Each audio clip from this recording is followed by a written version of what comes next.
Les séances de fractionnés, c'est à double tranchant. Ça peut faire énormément progresser si vous les utilisez bien, ou à l'inverse, ça peut être la cata si vous ne les utilisez pas correctement. Pour commencer, on va partir avec la principale erreur et qui ne se passe même pas pendant la séance de fractionné, puisque c'est le choix de la séance qu'on va faire. Et je ne vous parle pas de choisir une séance de VMA ou une séance de seuil, ça, dans tous les cas, ça vous fera progresser. Je vous parle de choisir la bonne séance en termes de difficulté. J'expliquais ça au final en détail dans ma vidéo sur la VMA, où je vous disais qu'une séance de 30-30 va pouvoir être trop facile pour certains, ou trop difficile pour d'autres en fonction de là où ils en sont dans leur cycle d'entraînement, dans leur niveau de forme en général. Si je prends mon exemple, eh bien je vais justement attaquer un cycle de VMA au moment où je tourne cette vidéo. Et après 4 semaines de relâche post-marathon, la forme a descendu, donc il ne faut pas s'attendre à des miracles tout de suite.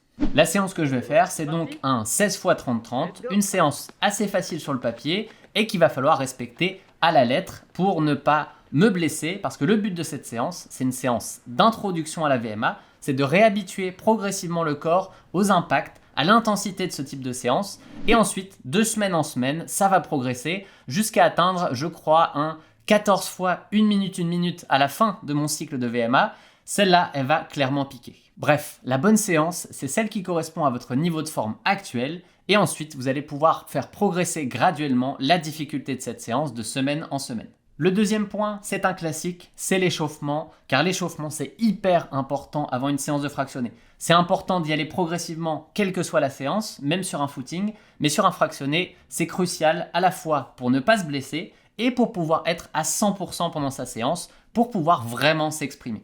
Et quand on parle d'échauffement pour une séance de fractionné, je vous dirais même de commencer avant la séance par ma petite routine de mobilité que je vous ai déjà montrée.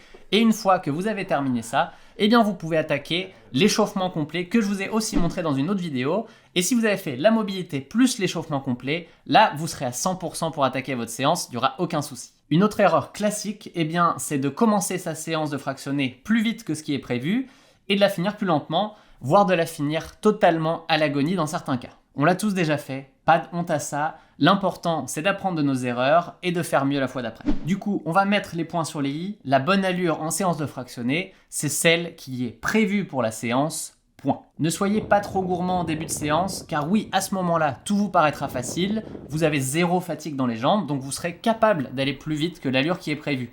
Par contre, vous allez le payer plus tard dans la séance quand la fatigue va embarquer. Et je peux vous dire que si vous vous mettez dans le rouge trop tôt dans la séance, eh bien à la fin, ça va être vraiment difficile, extrêmement difficile, et vous allez le regretter. Et finir à l'agonie sur une séance, ça n'est vraiment pas l'objectif. On est à l'entraînement, on n'est pas sur une compétition, on n'est pas là pour aller donner le dernier pourcent d'énergie qu'on a pour cette séance. On ne veut pas finir à l'agonie parce que tout simplement, si on veut être productif sur sa séance et pouvoir être présent sur la prochaine, eh bien il faut garder ce contrôle, juste cette capacité à bien courir. Et souvent en plus, bien courir, être efficace, eh ben ça va plus vite que quand on est à l'arrache et qu'on essaye de tirer de partout pour aller chercher la dernière seconde. Retenez au final qu'une séance de fractionné, ça doit idéalement se courir en negative split.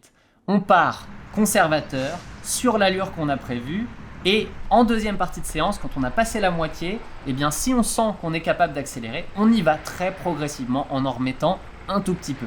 En plus, si vous l'avez déjà expérimenté, vous le savez, il n'y a rien de plus plaisant que de finir plus rapidement sa séance qu'on ne l'a commencé, de sentir qu'on est capable d'accélérer et de se faire plaisir à la fin. Et si jamais, après la séance, vous vous rendez compte que vous aviez vraiment beaucoup trop de marge, eh bien, ça tombe bien, vous allez pouvoir augmenter la difficulté sur la prochaine séance et même réajuster un peu vos allures si c'est nécessaire. Ou alors, vous pouvez suivre un programme du campus et là, la difficulté des séances va augmenter de semaine en semaine en fonction de votre profil pour vous amener au top de votre forme. Une des grandes questions à propos du fractionné, c'est que faire quand on est dans une mauvaise journée ? Eh bien, dans la majeure partie des cas, je vous dirais que quel que soit votre niveau de fatigue avant la séance, eh bien, je vous conseillerais d'y aller, de faire l'échauffement et de démarrer la séance pour voir où vous en êtes. Personnellement, ça m'est déjà arrivé plein de fois de me sentir vraiment fatigué. Et puis, je démarre la séance et je me rends compte qu'en fait, c'était juste une fatigue psychologique et que les jambes répondent bien et que je trouve du plaisir à faire cette séance. Et à la fin, je suis super content d'y avoir été. Par contre, si vraiment ça ne marche pas, que vous vous rendez compte que vous êtes dans une très mauvaise journée, que dès le premier intervalle de la séance, vous ne tenez pas les temps ou que vous avez une impression de difficulté beaucoup plus importante que ça ne devrait à l'allure prévue, eh bien là, ça peut être le moment d'adapter la séance. Ne vous stressez pas avec ça, les mauvaises journées, ça nous arrive à tous, et donc vous pouvez l'adapter en réduisant le nombre d'intervalles, en réduisant l'allure, voire même en remplaçant la séance par un footing si vous sentez vraiment très mal. D'ailleurs, si un imprévu dans votre journée vous empêche d'aller faire une séance de fractionné, c'est la même chose, supprimez-la sans état d'âme.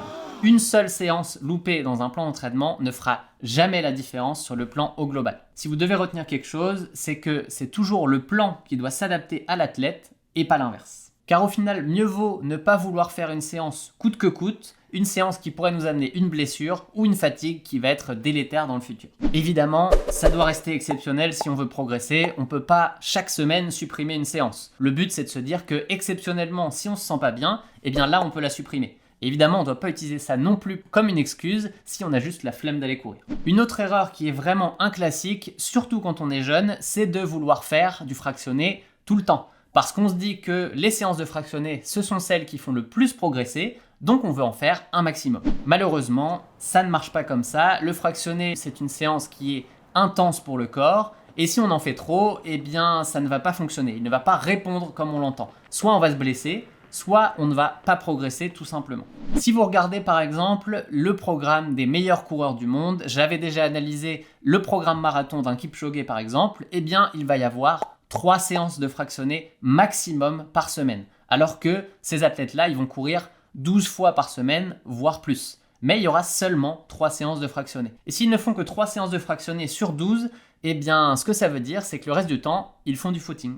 La règle est simple, quand on fait du fractionné, eh bien après la séance, il faut au moins 2 jours de récup pour pouvoir l'encaisser avant de repartir sur une nouvelle séance. Je ne vais pas reparler de ça en détail, je l'avais fait dans une vidéo dédiée où je vous parlais des temps de récupération en fonction de chaque type de séance, mais retenez que c'est 2 jours après une séance de fractionné. Donc, comme la semaine elle fait 7 jours, grand maximum, vous allez pouvoir faire 3 séances de fractionné. Et encore, ça ne marche pas dans tous les cas. Si vous vous dites « Ah, moi je cours 3 fois par semaine, je vais pouvoir faire 3 fractionnés », eh bien non, c'est une très mauvaise idée, car 3 séances d'intensité avec si peu de volume d'entraînement, ça va clairement vous blesser rapidement. C'est pour ça que si je prends l'exemple du campus, eh bien si vous êtes à 3 entraînements par semaine, vous allez avoir un fractionné par semaine, un footing pour soutenir tout ça, et une sortie longue pour construire votre volume. Plus, eh bien ça ne serait tout simplement pas raisonnable. Vos muscles, vos tendons et même vos os ne sont pas suffisamment forts pour l'encaisser. Et c'est justement à ça que vont servir les footings qui sont en support. Ils vont servir à renforcer vos muscles, vos tendons, vos os en douceur. Bref, on n'est pas là pour vanter les mérites du footing. Si le sujet vous intéresse, je vous remets la grosse vidéo que j'avais fait sur le sujet juste ici. Et concernant le nombre de fractionnés qu'on peut faire par semaine en fonction de son nombre d'entraînements, eh bien je vous dirais que sur le campus, à partir de 4 entraînements par semaine, on commence à considérer 2 séances de fractionnés dans la semaine, pas toutes les semaines. Et ensuite, si vous êtes à 5 entraînements par semaine, là, il n'y a pas de souci pour faire 2 entraînements fractionnés par semaine. Je vous avais promis une anecdote, eh bien c'est le moment. Elle date d'il y a 10 ans maintenant, ça ne me rajeunit pas. C'est quand j'étais en Erasmus en Finlande, je courais environ 4 fois par semaine et je faisais justement 3 séances de fractionnés. Eh bien demandez-vous, est-ce que ça a marché? La réponse est non. Au final, qu'est-ce qui s'est passé? Je suis revenu en France au bout de ces 4 mois et je me suis remis sur ma distance de l'époque du 800 mètres. Et j'ai perdu 2 secondes sur le 800 mètres. Donc je me suis entraîné pendant 4 mois très très fort en pensant progresser. Et c'est l'effet inverse qui s'est passé, j'ai régressé. Donc vouloir en faire plus, ça ne marche pas. Il n'y a pas de raccourci. Il faut juste faire le bon volume, le bon niveau de fractionné en fonction de ce volume. Et à long terme, ça va marcher. Dans le même style, une autre erreur qu'on fait souvent quand on est jeune, c'est de ne jamais vouloir ralentir le rythme.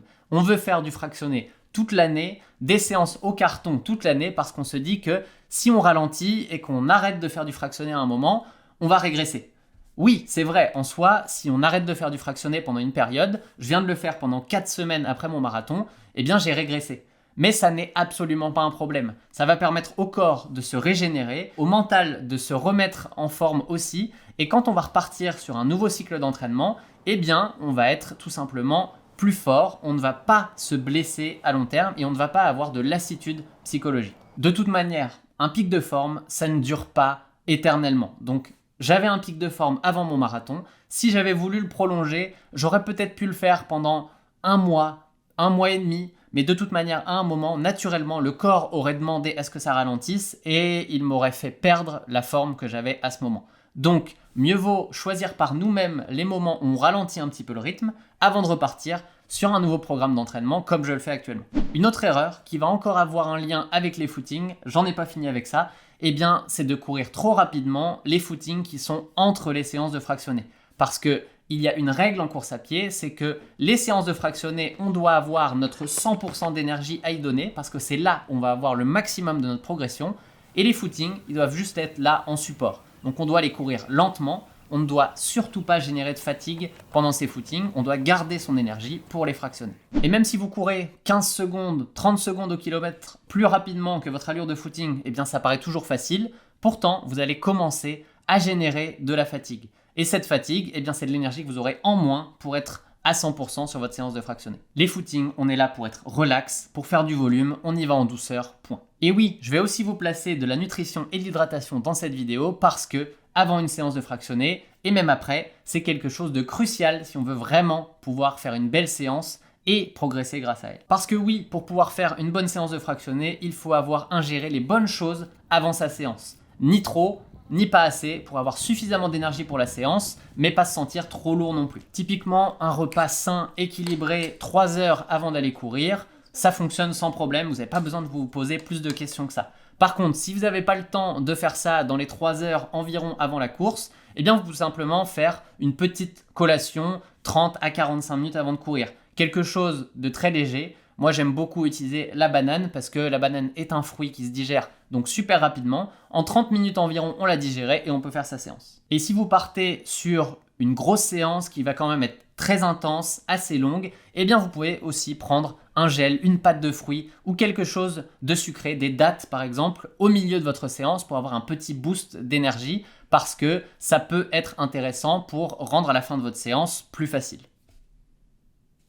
Moins difficile en fait. Pour l'hydratation, vous prenez pas la tête, c'est tout simplement de boire régulièrement toute la journée, un petit peu, quelques petites gorgées toutes les 30 minutes afin de rester bien hydraté et emporter avec vous à boire si possible aussi pour votre séance de fractionné. Ça permettra de rester hydraté pendant la séance aussi. Et qu'est-ce qui se passe après la séance de fractionné? Eh bien, on a la fenêtre métabolique qui permet de bien récupérer, bien encaisser la séance et c'est là où dans les 30 minutes post-séance, si vous pouvez consommer principalement des protéines pour pouvoir reconstruire rapidement le muscle qui aura été cassé pendant la séance, eh bien c'est une bonne idée. Un peu de glucides aussi si vous avez prévu de faire une autre séance assez rapidement, le jour même, le lendemain, si vous voulez reconstruire vos réserves énergétiques, eh bien vous pouvez aussi consommer des glucides à ce moment-là. Le ratio en récup, c'est environ 4 grammes de glucides pour 1 gramme de protéines.